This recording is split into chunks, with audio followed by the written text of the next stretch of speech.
Imos a falar primero de los orígenes del extremeño. Entallal, palral o mesmo son solo algunas de las palabras que componen el extremeño, lo saben bien en este curso. Es el primero creado para potenciar la lengua extremeña. 20 personas han participado en la primera clase impartida esta tarde en Cáceres. Además de gramática y pronunciación, aprenderán incluso movimientos y gestos, porque el significado puede variar con un golpe de cabeza. Por ejemplo, una iniciativa de la asociación OSCEC que ha sido muy bien recibida por personas de diferentes edades.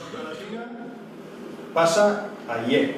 Me gustaría también que pues, no se perdieran palabras a lo mejor que solo se dicen en algunos pueblos de Extremadura y por aprender un poco de nuestra cultura. Es muy bueno para la región y para nuestra identidad que se hagan iniciativas para eso, conservar nuestra cultura, nuestras costumbres y que al final no se olviden esas cosas. Entonces creo que hay que mostrar apoyo a este tipo de iniciativas. Esto suena a cateto. ¿Cateto de qué? Yo, como andaluza, que tengo la parte de mi madre andaluza, mi madre Andalucía nunca se ha avergonzado.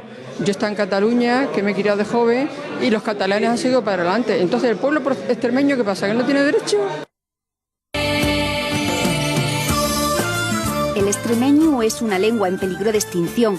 Así lo reconoce la UNESCO y los organismos de la Unión Europea. Al ser una lengua, no solo tenemos palabras propias, sino una gramática y una ortografía distinta. Simplemente deberíamos distinguir la lengua castellana de la extremeña. El extremeño es una evolución del latín distinta al castellano. Aquellas palabras que terminan en ino y en nico que las solemos decir, como agustico, como qué bonico. ¿Refalosu? Ni idea. Resbaladizo. ¿Y palral? Palral. Ni idea.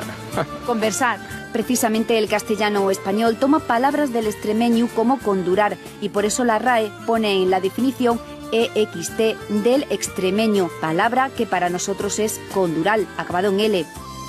Otras palabras no aparecen en el diccionario de la RAE, pero sí las recoge la ortografía del extremeño, además de la normativa para su correcta escritura.